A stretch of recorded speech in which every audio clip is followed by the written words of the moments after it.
Hello everyone and welcome back to a slightly different video. Now I've teased over the last couple of weeks that I will be watching back my 2022 Motogp season predictions, and today is finally the day where we watch it back. I have watched it back already myself and some of them are just completely wrong, some are not too bad, so I'm going to give myself a point for everyone I get right and I'll add it up at the end and we'll see towards the end of the video how many I got right versus how many I got wrong. If I get more than 50% right, I'd be actually very happy with myself. I don't know if I have. I haven't graded them at all yet since I've watched it back, but I'm not going to play back the audio just because it'll take too long. It's a 20-minute video, so I'm going to just skip into the point where we see all three classes answers. So it's about here for Moto 3. Now, if any of you didn't watch the video at the time, Rookie of the Year is what that stands for. Last chance qualifier. That was basically someone who needed to have a good year to save their career. Dark Horse is someone that maybe slightly underrated that might have a better year, and obviously World Champion is pretty self-explanatory. We're going to start with Rookie of the Year. Now, Alberto Sora had an absolutely appalling year. Injured himself many times, very few points finishes. He had a complete flop of a year, so that immediately was wrong. Unfortunately, he was very highly rated coming into season by the Italians, and his season just went from bad to worse, having a massive crash. Who did he crash with in Texas? But on the main straight, having a huge crash and then having big injuries through the season. Basically, this is the big first one was wrong anyway. That just, you can X that out because that was a terrible decision on my part.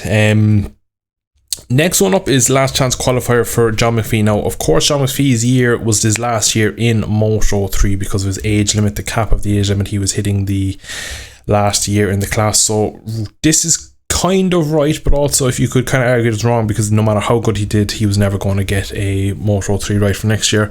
But his season was a massive flop between bad team management, bad team members, him having a lot of issues, crashing anytime he got towards the front. He did recover with a brilliant win in Sepang. The final few races this season were slightly better, but in my opinion, last chance qualifier, I got this one pretty right because he had to get a good season because he needed to move up to Moto 2 for 2023, which unfortunately has not done at the moment. It looks like he's going to Super Sport in World Superbikes, I believe. So I'm going to give myself a point for this one because he didn't have a great year and unfortunately he wasn't able to keep himself in the GP paddock, which is kind of the purpose of the last chance qualifier in this one. Now moving on to the Dark Horse in Moto 3, Dennis Onchu. Now this fella unfortunately didn't win any races this year. It came close many races, even all down to the last corner of Valencia where he nearly won it, but Izan Guevara outclassed him in the final corner, showed his class.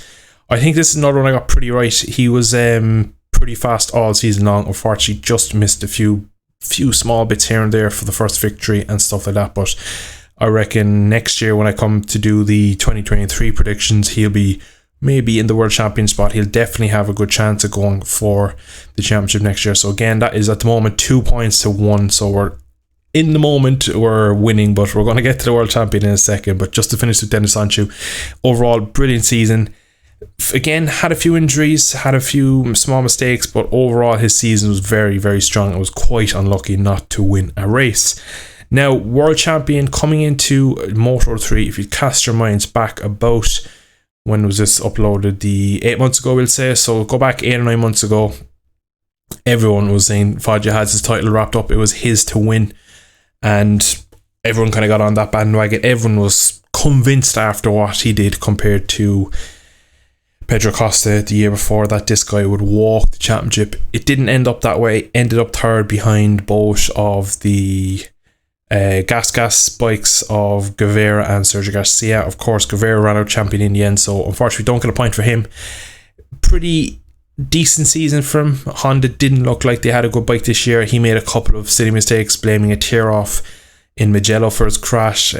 Just many weekends where he went missing.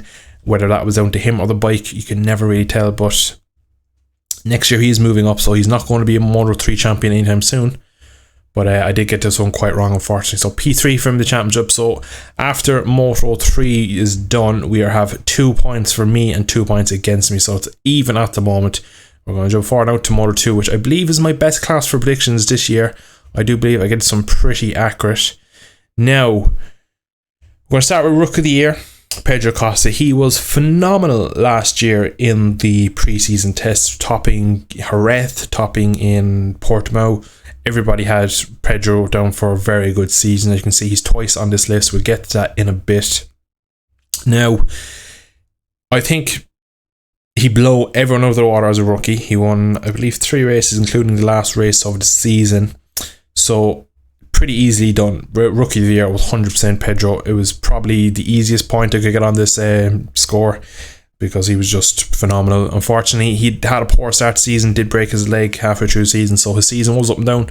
But even at that, he was absolutely incredible. Now, the only thing that could stand against the Rookie of the Year would have been Alonso Lopez, who joined halfway through the season. Now, he didn't beat him on points, but really, if he was there for the full season, he might have been able to also. Acosta's leg injury cost him a couple of races, really tightened that battle down a bit more than it probably deserved to be. But I could give it to Lopez as well, but I'm going to keep it to Acosta because he did finish the top rookie, even though he had a slight bit more in his favour. But for me, that's another point to me.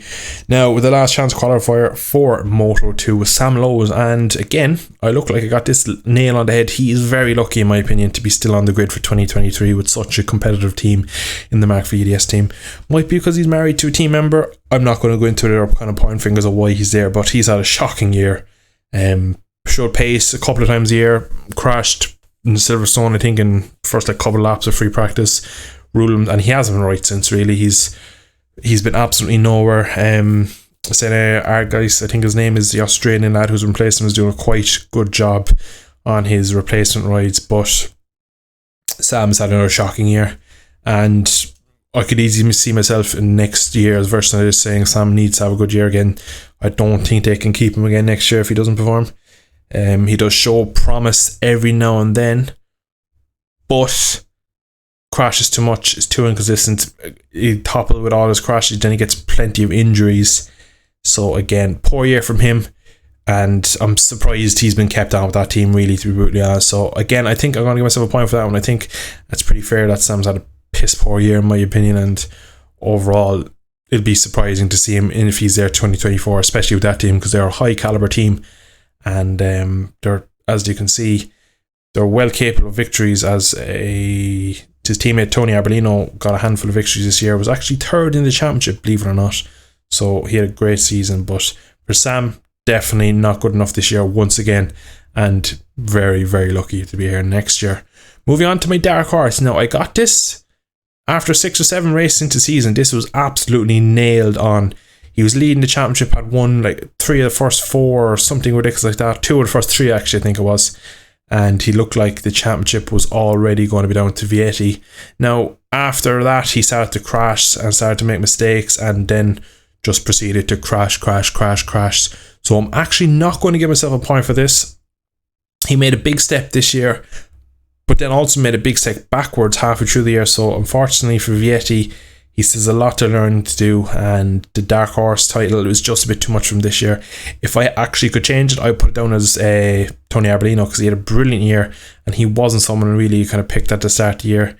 But I believe Vietti next year will have a good season if he can sort out the crashing, because he does show when things go right from him, he has pace. But the last 7 or 8 rounds, I think he crashed out of probably 85% of them. He had so many crashes, and that really did affect him. So unfortunately, I'm not going to give myself a point for that, so we'll have to count up all the points towards the end. But for now, Vietti did not make the plus points at the moment. Unfortunately, his season was just a bit too poor towards the start. It was very good, but the way it finished really cost him a really poor year in the end for him.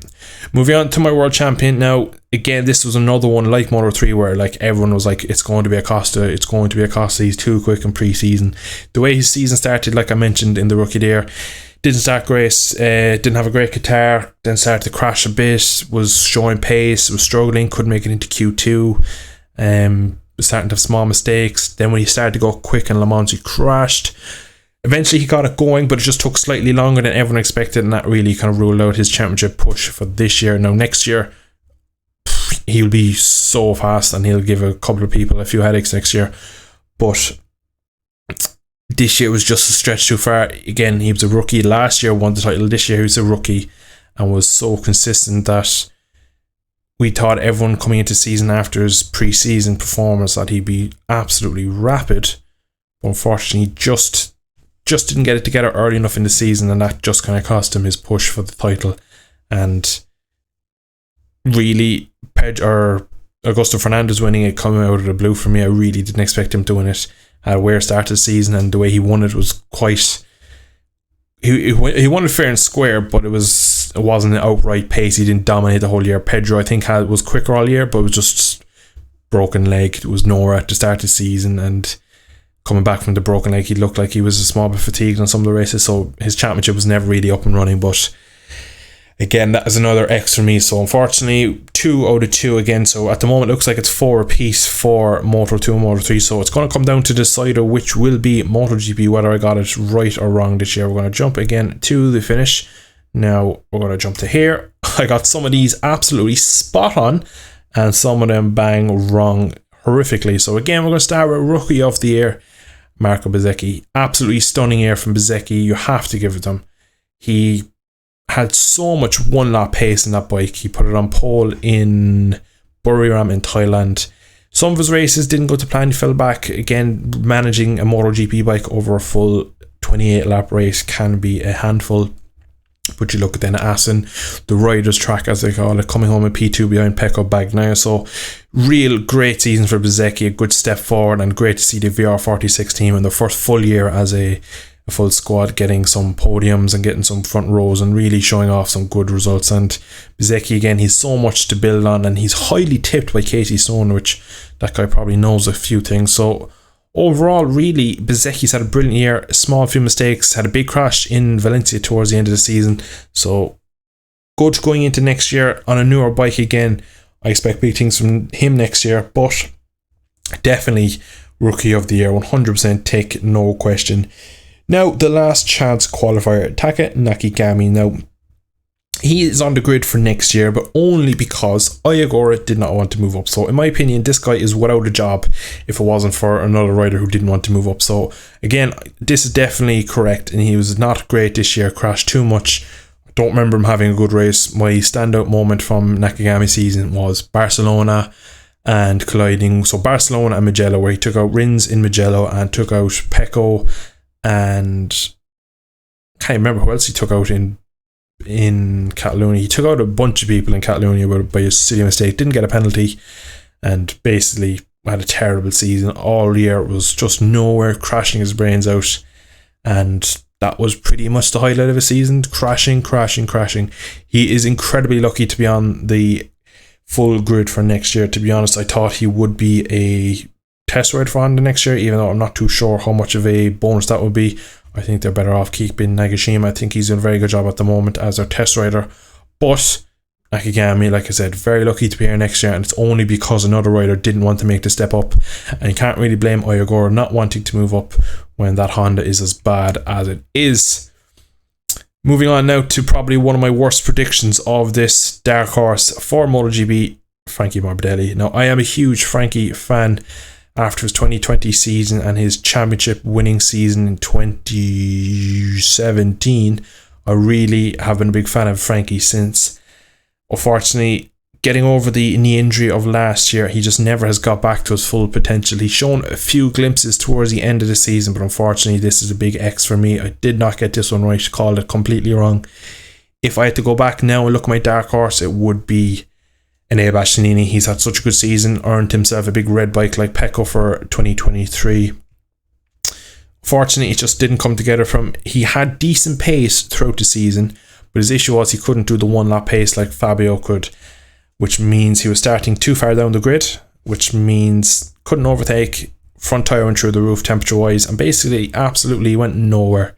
So unfortunately, Frankie's had a terrible season just based on that. He had a good couple of rounds towards the end, but not enough to warrant the dark horse title. So again, that is another X for me. So 2-1 at the moment as we come to the world champion, which I got bang on right. Now, to be fair, the way Pecco won this championship is not the way I expected him to win it. If you think of the last 7 or 8 races where he absolutely dominated Fabio's Yamaha just on raw pace, that's what I thought he'd do for the full season. And to be honest, he was quite lucky that Fabio had such a bad run-in, because you would still nearly think Fabio, if he didn't have that Aston crash, had a very unlucky Aragon race, tyre pressure mistake in Buriram, the rain, they were just leaking points left, right and centre. So that really gave Pecco a opening back into it after crashing 5 times this season. So it's incredible how many mistakes Pecco managed to make but still come home with the world title. It was a season of inconsistency from a lot of riders and teams. If you remember Aprilia's overall kind of package, how well they went, and then they started to slip away. Another dark horse you could throw in is Aleix Espargaro. He had a brilliant year, but just again towards the end started to fade as everyone else's bike got up to their kind of potential, where the Aprilia just didn't seem to have anything to go with. But Pecco as a title contender, he didn't have a good start to the year. Bit like Pedro Acosta, kind of misfiring, wasn't getting up to speed, then showed some pace, then crashed in Le Mans, then wins in Jerez again, and then you kind of go, oh, well, he's on and he's off, and he's comes around to Sachsenring and he crashes and makes silly mistakes. At that point you kind of rule him out, but then he went on a winning streak. Fabio started to drop points. They went to some Ducati tracks. They used the Ducati family to give him a few more points. So overall, Pecco done a brilliant job when he stayed rubber side down, and overall he did just about deserve the title. I'd still believe Fabio did better this year, getting more out of his bike compared to what Pecco did, but that really isn't how it works, I'm afraid, in the real world. Unfortunately, it all comes down to what you have on the day, and 9 times out of 10 Pecco had the machinery where Fabio didn't. So again, going into next year, it looks like probably Pecco's to lose. Again, you'd imagine if the Ducati doesn't make a massive step backwards, or the Yamaha make a massive step forward, you just don't see how he can recover that sort of pace disadvantage he had for most of the season in many tracks. So overall, it's going to be tough for Fabio to get his title back, but Pecco will be brimming of confidence coming into next year as the champion. I'd imagine he'll start a lot more relaxed and the pressure kind of off of getting the title done. And I reckon we could see a much quicker, more calm and collected Pecco in the future. But he does have the issue of a new teammate that might be slightly less work than Jack ever was to him. Jack was always nice and kind of battled with the team and helped the team towards the one goal, where I think Enea comes in, will put a big target on this man and end up catching a few people out next year, I'd say. But we're going to tally up the points, and I'm going to come back and we'll see what my percentage was of my 4 results per class. So we're going to calculate it up and I'll be back in a second. So then we end up with about 58% correct. We get 7 out of 12, so slightly over the 50% mark that we aim for. So overall, I'm quite pleased with myself's work for the year. Some terrible decisions, but some not so bad decisions. I got 1 champion right. I pretty much got all the rookies kind of correct. Same with the last chance qualifiers again, and a few mishits on the dark horses throughout the way. But overall, not too shabby, nothing too disgraceful. Maybe the Morbidelli could say otherwise, but I'm going to leave it there for today's video. Let me know in the comments how many predictions you got right for this season. Let me know what you thought of my predictions. Thanks for watching. I'll see you in the next one.